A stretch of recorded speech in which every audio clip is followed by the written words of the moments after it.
Hello students, welcome to the channel the pharma scholars. So आज के video में हम डिस्कस करेंगे टॉपिक हमारे फार्माकोलॉजी का। हम डिस्कस कर रहे हैं chapter drugs acting on blood system. इसमें कि हमने प्रीवियस वीडियो में डिस्कस किया था हिमैटेनिक्स एजेंट्स, यानी कि ऐसे एजेंट्स जो ब्लड की सेल्स का फॉर्मेशन इंक्रीज करते हैं या ब्लड सिंथेसिस को इंक्रीज करते हैं, ब्लड सेल्स की फॉर्मेशन को इंक्रीज करते हैं। ठीक है, आज के वीडियो में हम डिस्कस करेंगे हीमोस्टैटिक एजेंट्स। ठीक है, हीमोस्टैटिक एजेंट्स यानी कि ऐसी ड्रग्स जो कोगुलेशन इंड्यूस करती है, यानी कि ड्रग ब्लड को कोगुलेट करने में हेल्प करती हैं या ब्लड की क्लॉटिंग करने में हेल्प करती हैं। इसके अलावा हम एक और टॉपिक आज ही पढ़ेंगे, दैट इज एंटीकोगुलेंट्स, यानी कि कोगुलेंट्स एंड एंटीकोगुलेंट्स, ये दोनों ही टॉपिक पढ़ेंगे। अब कोगुलेंट्स क्या है एंड एंटीकोगुलेंट्स क्या है, ठीक है, एक एग्जांपल से मैं समझाती हूँ कि किसी को मान लीजिए कि नाइफ से कट लग गया, ठीक है ना, और उसको कॉन्टिन्यूसली ब्लीडिंग हो रही है, तो ब्लीडिंग को स्टॉप करना जरूरी है, राइट। क्योंकि अगर बॉडी से अननेसेसरी बहुत ज्यादा वॉल्यूम में ब्लड का लॉस हो जाएगा तो बॉडी में ब्लड सेल्स की डिक्रीज हो जाएगी। ब्लड सेल्स डिक्रीज होने की वजह से हो सकता है कि बहुत सीवियर होने लगेगा तो एनीमिया भी हो सकता है। तो बॉडी से हमें हमेशा ब्लड लॉस को बचाना होता है।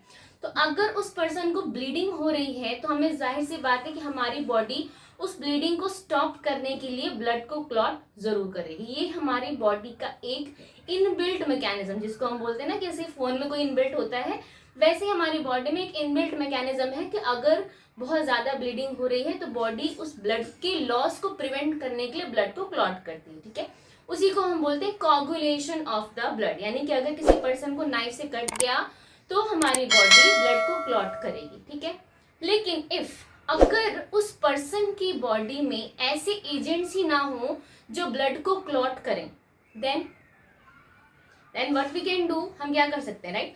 तो उस कंडीशन में इट मीन्स कि उस पर्सन की बॉडी में जो कोगुलेटिंग एजेंट्स हैं जिनकी वजह से ब्लड क्लॉट होता है, दे मे बी एब्सेंट। तो उस कंडीशन में हम उसको किसी रूट के तरीके, सिस्टमैटिक रूट के थ्रू, सिस्टमिक रूट के थ्रू या लोकल रूट के थ्रू हम उसको ऐसे ड्रग्स या ऐसे एजेंट्स देंगे जो ब्लड क्लॉटिंग में हेल्प करते हैं या उसके ब्लड को क्लॉट करने में हेल्प करें, ताकि उसकी बॉडी से एक्सेसिव लॉस जो ब्लड हो रहा है, एक्सेसिव ब्लड लॉस जो हो रहा है वो प्रिवेंट हो जाए। तो ऐसे ही एजेंट्स को हम क्या बोलते हैं, that is a haemostatic agents. ठीक है ना।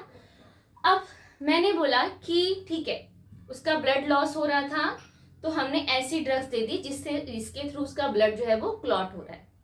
अगर मान लो कि उसकी बॉडी में बहुत ज्यादा ही कोगुलेशन हो रहा है, यानी कि ब्लड जो है वो बॉडी के अंदर ही ब्लड वेसल्स में रह रह के अपने आप ही क्लॉट होने लग रहा है, without any injury, without any बोल सकते हैं किसी भी वस्कुलर डैमेज की वजह से, किसी भी कोई भी वस्कुलर डैमेज नहीं हो रहा है, एंड ब्लड में जो ब्लड वेसल्स है उसमें ब्लड क्लॉट होने लग रहा है। तो ब्लड क्लॉट होगा तो जाहिर सी बात है कि वो हमारी आर्टरीज को ब्लॉक करना शुरू कर देगा, राइट ना, यानी कि पाथवे ब्लॉक हो जाएगा, यानी कि ब्लड जो है वो अननेसेसरी क्लॉट हो गया। अब इस कंडीशन में क्या करेंगे भाई, पहले क्लॉट नहीं हो रहा था, हमने ऐसे एजेंट्स दिए जिससे ब्लड क्लॉटिंग होना शुरू हो गया, लेकिन अब बिना किसी रीजन के बॉडी में क्लॉटिंग होने लगी ब्लड की। तो उस कंडीशन, अब ये ब्लड की अगर क्लॉटिंग होगी तो जाहिर सी बात है कि जो ब्लड वेसल्स में फ्लो होने वाला ब्लड है ना, वो अच्छे से फ्लो नहीं होगा, एंड हो सकता है कि जिस ऑर्गन में वो ब्लड जा रहा है उस ऑर्गन तक ब्लड की सप्लाई ना जा पाए, एंड बीच में ही ब्लड का जो ब्लड वेसल्स है उसका रास्ता ब्लॉक हो जाए। तो जिस ऑर्गन में, मान लो मैंने बोला कि हार्ट में ब्लड की सप्लाई जा रही है और यहाँ पे बीच में रास्ता ब्लॉक हो गया, तो हमारे हार्ट को तो ब्लड सप्लाई नहीं मिलेगी, तो हमारे हार्ट में मायोकार्डियल इन्फेक्शन हो जाएगा, राइट। ये तो बहुत खतरनाक कंडीशन है। तो उस कंडीशन में हम क्या करेंगे, ऐसी कंडीशन में हम ऐसी ड्रग्स देंगे जो इस क्लॉट को ब्रेक कर दे या क्लॉट को होने से प्रिवेंट करे। तो उस कंडीशन में हम ड्रग देंगे दैट इज एंटीकोगुलेंट्स, राइट ना। यही दोनों टॉपिक आज हम डिस्कस करेंगे। तो कोगुलेंट्स ऐसे एजेंट्स होते हैं जो ब्लड क्लॉट करने में हेल्प करते हैं एंड प्रिवेंट करते हैं अननेसेसरी या एक्सेसिव जो ब्लीडिंग हो रही है या एक्सेसिव हीमोरेज की जो कंडीशन हो गई है उसको प्रिवेंट करते हैं। एंड ये कब देते हैं, जब पर्सन के अंदर या क्लॉटिंग एजेंट जो है उनकी कमी हो जाती है। आपने अगर एचईपी फर्स्ट ईयर में पढ़ा हो तो कुछ हमारी बॉडी में क्लॉटिंग एजेंट्स होते हैं, 13 फैक्टर्स होते हैं जो ब्लड को क्लॉट करते हैं। तो अगर उस पर्सन के अंदर वो क्लॉटिंग फैक्टर एब्सेंट होते हैं तो ब्लड क्लॉट नहीं होगा, एंड ब्लड क्लॉट नहीं होगा तो हीमोरेज की कंडीशन सीवियर हो जाएगी। हीमोरेज अगर सीवियर हो जाएगा यानी एक्सेसिव ब्लड लॉस हो जाएगा, तो बॉडी से एक्सेसिव ब्लड लॉस होने की वजह से कई सारी डिजीज होने की, यानी आप बोल सकते हैं एनीमिया हो जाएगा। और एनीमिया का मतलब क्या है, decreased oxygen supply into the cells, right. So इस कंडीशन को प्रिवेंट करने के लिए भाई हम ऐसी ड्रग्स देते हैं जो कि ब्लड को क्लॉट करने में हेल्प करे एंड एक्सेसिव हीमोरेज की कंडीशन को प्रिवेंट करे, ठीक है ना। सो अगर हम डेफिनेशन की बात करें तो दीज ड्रग्स अरेस्ट ब्लीडिंग को अरेस्ट करेंगे। क्या, किस मैकेनिज्म के थ्रू अरेस्ट करेंगे, आइदर बाय वैसोकंस्ट्रिक्शन और by promoting coagulation of the blood, ठीक है। मैंने आपको बोला कि ब्लड को क्लॉट करने में, मान लीजिए कि किसी का ब्लीडिंग अगर हो रहा है, ठीक है, यहाँ से ब्लड जो है वो ऊज आउट हो रहा है, ठीक है। तो अब इस ब्लड लॉस को बचाने का क्या तरीका है कि यहाँ पे या तो ब्लड की क्लॉटिंग करवा दी जाए। ब्लड क्लॉटिंग कैसे होती है, कई सारे फैक्टर्स होते हैं जो कि वहां पे फाइब्रिन थ्रेड बनाते हैं, एक नेटवर्क बनाते हैं, एक जाल बनाते हैं, एंड उस जाल में जो हमारी आरबीसी है वो ट्रैप हो जाती है, ठीक है, एंड जिसकी वजह से वहां पे ब्लड क्लॉट हो जाता है, हमारी बॉडी का मैकेनिज्म है। या फिर क्या होता है कि जो ब्लड वेसल है ना, जहां से ब्लड रिलीज हो रहा है, इसके एरिया को ही कम कर दिया जाए, इसी को हम बोलते हैं वैसोकंस्ट्रिक्शन। यानी कि जिस ब्लड वेसल से ब्लड की ऊजिंग हो रही है उस ब्लड वेसल का कंस्ट्रिक्शन कर देंगे तो भाई ब्लड को फ्लो होने के लिए पाथ कम मिलेगा, यानी कि रास्ता उसको कम मिलेगा फ्लो होने के लिए, ऊज आउट होने के लिए उसका रास्ता कम हो जाएगा, जिसकी वजह से ब्लड लॉस होने का जो अमाउंट है वो भी रिड्यूस हो जाएगा, ठीक है ना। इसी को हम बोलते हैं वैसोकंस्ट्रिक्शन। सो कितने टाइप के होते हैं हमारे हीमोस्टैटिक एजेंट्स, दो तरीके के होते हैं। एक होते हैं हमारे लोकल एजेंट्स, दूसरे होते हैं हमारे सिस्टमिक एजेंट्स, ठीक है ना। लोकल एजेंट्स का मतलब क्या है, आप सब ने घरों में बहुत एक कॉमन एग्जांपल देखा होगा, किसी को छोटा सा कट लग जाता है ना तो घर में लोग बोलते हैं कि फिटकरी लगा लो वहां पे, वहां से ब्लड आना बंद हो जाएगा, ब्लड क्लॉट हो जाएगा, ठीक है ना। लोकल एजेंट्स का मतलब है कि ऐसे एजेंट जहां से ब्लड आ रहा है ना, हम उन एजेंट्स को डायरेक्टली वहां पे अप्लाई करते हैं। जैसे मैंने बोला कि फिटकरी लगाते, तो फिटकरी आपने जहां से ब्लड आ रहा है वहां पे आपने अप्लाई कर दिया, that is a local agent, यानी कि जहां पे से ब्लड रिलीज हो रहा है, जहां से ब्लड ऊज आउट हो रहा है वहीं पे अप्लाई कर देंगे तो ब्लड का रिलीज जो है वो बंद हो जाएगा। तो ऐसे एजेंट जिनको हम जिस एरिया से ब्लीडिंग हो रही है उसी एरिया पे अप्लाई करके एंड ब्लड की क्लॉटिंग कर देते हैं, ऐसे एजेंट्स को हम बोलते हैं क्या, लोकल एजेंट्स। एंड फिर आते हैं हमारे सिस्टमिक एजेंट्स। ये ऐसे एजेंट्स होंगे भाई अगर मान लो कि बहुत ज्यादा एक्सेसिव ब्लड लॉस हो रहा है एंड वो छोटा मोटा कट नहीं है, ज्यादा ब्लड लॉस हो रहा है, लोकली अप्लाई करने पे भी ब्लीडिंग स्टॉप नहीं हो रही है, तो हम ऐसे एजेंट्स देंगे जो कि ब्लड में जा करके एंड ब्लड के बॉडी के अंदर क्लॉटिंग फैक्टर्स को एक्टिवेट करेंगे, ठीक है ना। हमें पता है कि भाई 13 क्लॉटिंग फैक्टर्स होते हैं। आपने अगर नहीं पढ़ा है तो मेरा क्लॉटिंग वाला वीडियो है, मैं डिस्क्रिप्शन में डाल दूंगी, आप उसको जाके देख लीजिएगा। सो 13 क्लॉटिंग फैक्टर्स होते हैं एंड एक फैक्टर दूसरे फैक्टर को एक्टिवेट करता है, जिसकी तरह से एक कॉन्सिक्यूटिव रिएक्शंस होती हैं एंड लास्ट में जाके एक फाइब्रिन थ्रेड बनता है जिसकी वजह से ब्लड क्लॉट होता है। तो सिस्टमिक एजेंट्स क्या करते हैं कि उन्हीं क्लॉटिंग फैक्टर्स को एक्टिवेट कर देते हैं। क्लॉटिंग फैक्टर्स एक्टिवेशन होने की वजह से जो ब्लड है वो एक लेवल पे जो बोल सकते हैं क्लॉट होता है या कोगुलेशन हो जाता है उसका, ठीक है ना। अब कौन कौन से एजेंट्स हमारे local agents and systemic agents में कौन कौन से एजेंट्स आते हैं, हम उनको डीपली एक एक करके देखते हैं। ओके, सो हमारे कौन कौन से लोकल हीमोस्टैटिक्स हैं, पहला आता है हमारा एस्ट्रिंजेंट, ये हमारा लोकल हीमोस्टैटिक में से एक है। ये क्या करते हैं, जहाँ पे भी ब्लीडिंग हो रही है, जहाँ पे भी हिमोरेज हो रहा है, जहाँ पे भी कट लगा है, जहाँ से ब्लड आ रहा है, वहां की प्रोटीन्स का प्रेसिपिटेशन कर देता है। जब प्रोटीन्स का प्रेसिपिटेशन हो जाएगा ना, सेल्स के जो हमारी सेल मेम्ब्रेन है ना, उसमें प्रोटीन्स होते हैं, तो अगर उन प्रोटीन्स का प्रेसिपिटेशन हो जाएगा तो वहां से क्या हो जाएगा, जो ब्लड का रिलीज है ना, ब्लड की ऊजिंग है, वो स्टॉप हो जाएगी। सो इस तरीके से ये ब्लीडिंग साइट पे क्या करेगा, प्रेसिपिटेशन ऑफ प्रोटीन, एंड वहां पे बहुत कूलिंग इफेक्ट भी इंड्यूस करता है। स्ट्रिंजेंट हमेशा जब भी अप्लाई करेंगे ना, तो हमेशा कूलिंग इफेक्ट प्रोड्यूस करता है, ये एस्ट्रिंजेंट की प्रॉपर्टी है, by precipitation of the proteins. Next आता है हमारा एड्रेनलिन। एड्रेनलिन वैसे तो एक हार्मोन है, लेकिन इसका बहुत सारी जगह और यूज भी होता है, बिकॉज एड्रेनलिन इज अ वैसोकंस्ट्रिक्टर।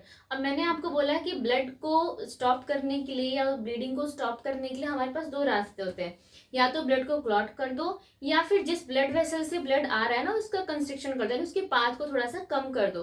तो एड्रेनलिन क्या करता है, इट इज अ वैसोकंस्ट्रिक्टर। सो इसलिए 0.1% एड्रेनलिन को यूज किया जाता है जहां पे भी ब्लीडिंग हो रही है, वहां पे वैसो कंस्ट्रिक्शन करने के लिए। तो ये कुछ हद तक ब्लीडिंग को स्टॉप कर देता है। ये जितने भी मैं बता रही हूँ, these are the locally agents, यानी कि लोकली अप्लाई करेंगे, जहां पे ब्लड आ रहा है लोकली तरीके से इनको अप्लाई करके एंड ब्लीडिंग को स्टॉप किया जा सकता है। थर्ड आता है हमारा थ्रोम्बिन। थ्रोम्बिन क्या है, हमारा फ्रीज ड्राइड पाउडर है, ये प्लाज्मा से ही ऑब्टेन्ड किया जाता है, एंड एक फ्रीज ड्राइड पाउडर है, इसको भी लोकली अप्लाई करते हैं, लेकिन इसको कभी भी सिस्टमिक रूट से नहीं दिया जाता है, ठीक है, because it cause hyper sensitivity reaction या एलर्जिक रिएक्शन इंड्यूस करता है, इसलिए थ्रोम्बिन को कभी भी सिस्टमिक रूट से नहीं दिया जाता, लोकली ही अप्लाई करते हैं। नेक्स्ट आता है हमारा फाइब्रिन, जो कि आपने सुना होगा कि फाइब्रिन एक फैक्टर है जो कि एक्टिवेट होता है फाइब्रिनोजन फैक्टर में। सो फाइब्रिन भी दिया जाता है जो कि एक्टिवेट करता है फाइब्रिनोजन फैक्टर को, एंड जहां पे भी हमारे कट है या जहां भी सर्जिकल प्रोसीजर्स है, वहां पे इस फाइब्रिन को यूज किया जाता है। इसके अलावा हमारी दो और लोकल हीमोस्टैटिक एजेंट्स हैं। Next is a calcium alginate, वो भी हम डिस्कस करते हैं। सो नेक्स्ट एजेंट क्या है हमारे, नेक्स्ट आता है हमारा कैल्शियम एल्जिनेट, ये भी हमारा लोकल एजेंट है, एंड ये वुंड हीलिंग को प्रमोट करता है। ज्यादातर इसका जो इफेक्ट है ना, वो वुंड हीलिंग, यानी आफ्टर हीमोरेज या कट हो गया, कोई भी ऐसी ब्लड लॉस हो रहा है, तो वहां पे वुंड हीलिंग को, या बोल सकते हैं कि ल्यूकोसाइट्स को या प्लेटलेट्स को एग्रीगेट करके वहां पे वुंड हीलिंग को प्रमोट करता है, जिसकी वजह से ब्लड लॉस जो है वो कम हो जाता है। नेक्स्ट आता है हमारा ऑक्सीडाइज्ड सेलुलोज। अब सेलुलोज है तो सेलुलोज की प्रॉपर्टी क्या होती है, हमेशा स्वेल होने की प्रॉपर्टी होती है सेलुलोज की। तो ऑक्सीडाइज्ड सेलुलोज ड्राई फॉर्म में आता है, एंड इसको जब अप्लाई करते हैं ना, तो ये स्वेल हो जाता है in the presence of blood, बोल सकते हैं, या आप बोल सकते हैं कि एटमॉस्फेरिक उसकी प्रेजेंस में ये स्वेल हो जाता है, वहां पे एरिया जहां से ब्लड लॉस हो रहा है, वहां पे ब्लीडिंग को स्टॉप कर देता है, ठीक है ना। तो ये तो थे हमारे लोकली एजेंट्स। इसके बाद जो हम डिस्कस करेंगे that is our systemic haemostatic agents, की कौन कौन से हैं एंड वो किस तरीके से काम करते हैं। हमारा सिस्टमिक एजेंट, सिस्टमिक एजेंट्स क्या होते हैं, ऐसे एजेंट्स जिनको हम लोकली अप्लाई नहीं करते, जिनको हम आईवी रूट से देते हैं, इंट्रावीनस, इंट्रामस्कुलर, सबक्यूटेनियस रूट से देते हैं। इसमें जो हमारा सबसे पहले आता है दैट इज अ विटामिन के। विटामिन के आपने सुना होगा, हमारे कई सारे विटामिन होते हैं, जैसे vitamin A, B, C, D, E and K, ठीक है। इसमें से जो के है, it is a fat soluble vitamin. अब इसका रोल यहाँ पे क्या है कि ये जो विटामिन के है ना, ये हमारा इन्वॉल्व होता है for the synthesis of clotting factors. ये जो क्लॉटिंग फैक्टर्स होते हैं ना, हमारे लीवर में सिंथेसाइज होते हैं। इन क्लॉटिंग फैक्टर्स की सिंथेसिस के लिए हमारा विटामिन के बहुत ज्यादा इंपॉर्टेंट फैक्टर माना जाता है, ठीक है ना। सो बेसिकली जो हमारे चार क्लॉटिंग फैक्टर्स है ना, like factor number 2, factor number 7, factor number 9 and factor number 10, ये चार फैक्टर। अब हमारा विटामिन के, K1, K2 एंड K3 तीन फॉर्म्स में पाया जाता है।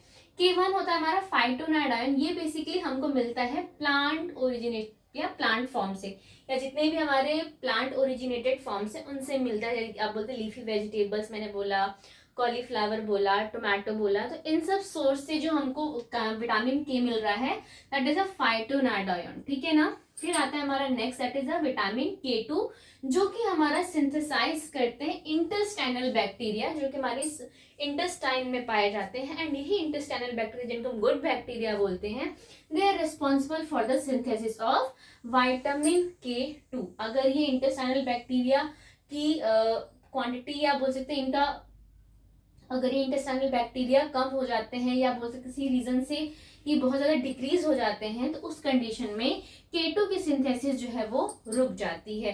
एंड अगर किसी पेशेंट को कोई इंटेस्टाइनल प्रॉब्लम है, कोई बहुत लंबी डिजीज चल रही है इंटेस्टाइन या गट रिलेटेड, तो उस कंडीशन में K2 की सिंथेसिस जो है वो ब्लॉक हो जाती है। या फिर कोई ऐसा पर्सन है जो ब्रॉड स्पेक्ट्रम एंटीबायोटिक्स खा रहा है। ब्रॉड स्पेक्ट्रम एंटीबायोटिक्स क्या करते हैं कि जो हमारे गट फ्लोरा होते हैं ना, कि गट में जो इंटेस्टाइन में जो बैक्टीरिया है उनको भी इनहिबिट करना या उनको भी किल करना शुरू कर देती है। तो उसकी वजह से भी हमारा जो K2 की सिंथेसिस है वो रुक जाती है। अभी K2 की सिंथेसिस भी रुक जाएगी तो जो क्लॉटिंग फैक्टर्स हैं इनका सिंथेसिस रुक जाता है।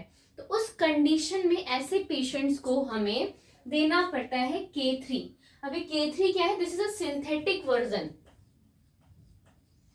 सिंथेटिक वर्जन जिसमें भाई जिसके अंदर विटामिन K की कमी है, तो ये उसको फिर K3 वर्जन में मेनाडायोन सोडियम जिसको हम बोलते हैं, कि सिंथेटिक वर्जन K3 दिया जाता है for the promotion of the clotting factors. And उसकी बॉडी में क्लॉटिंग फैक्टर्स को प्रमोट करने के लिए दिया जाता है, राइट। सो ये हमारा जो K3 है, एंड इस is also a water soluble,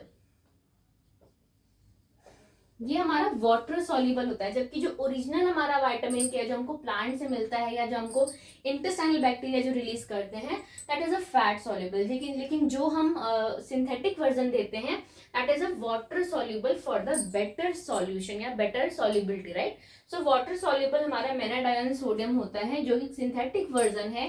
and ये हम देते हैं basically for the synthesis of clotting factors into the liver, right. इसके अलावा दो ड्रग्स और हैं हमारी, जो कि हमारी सिस्टमिक एजेंट्स हैं। इसमें आते हैं हमारे एथामाइसिन एंड डेस्मोप्रेसिन। ये दो ड्रग्स हैं हमारी जो कि सिस्टमिक एजेंट्स हैं, एंड ये भी हमारी ब्लड कोगुलेशन में हेल्प करती हैं। So these all are the systemic agents and the local agents of the clotting factors, या आप बोल सकते हैं these are the drugs which involve in the haemostatic of the blood, या हीमोस्टैटिक एजेंट्स जो ब्लड की क्लॉटिंग में help कर रही है, राइट। इसके बाद में नेक्स्ट पार्ट 2 बनाऊंगी। पार्ट 2 में हम डिस्कस करेंगे एंटी कोगुलेंट्स ड्रग्स, यानी कि वो ड्रग्स जो कोगुलेशन को रोकती हैं, ठीक है, जो मैंने अभी आपको इंट्रोडक्शन में स्टार्टिंग में बताया। तो वो हम डिस्कस करेंगे हमारे नेक्स्ट पार्ट 2 में, ओके। पार्ट 2 जिसमें कि हम डिस्कस करेंगे एंटीकोगुलेंट्स ड्रग, यानी कि वो ड्रग जो ब्लड क्लॉटिंग को रिजॉल्व करती है, यानी कि क्लॉटिंग को रोकती हैं, जो मैंने आपको स्टार्टिंग में इंट्रोडक्शन में बताया। दिस इज द ड्रग जो कि क्लॉटिंग करती हैं। नेक्स्ट पार्ट में हम डिस्कस करेंगे ऐसी ड्रग्स जो क्लॉटिंग को रोकते हैं, दैट इज एंटीकोगुलेंट्स ड्रग, ठीक है ना। इसके अलावा अगर आपको इस वीडियो में कोई डाउट होगा तो मुझे कमेंट सेक्शन में जरूर पूछना, मैं उसकी क्वेरी को रिजॉल्व करने की कोशिश पूरी करूंगी, ठीक है ना।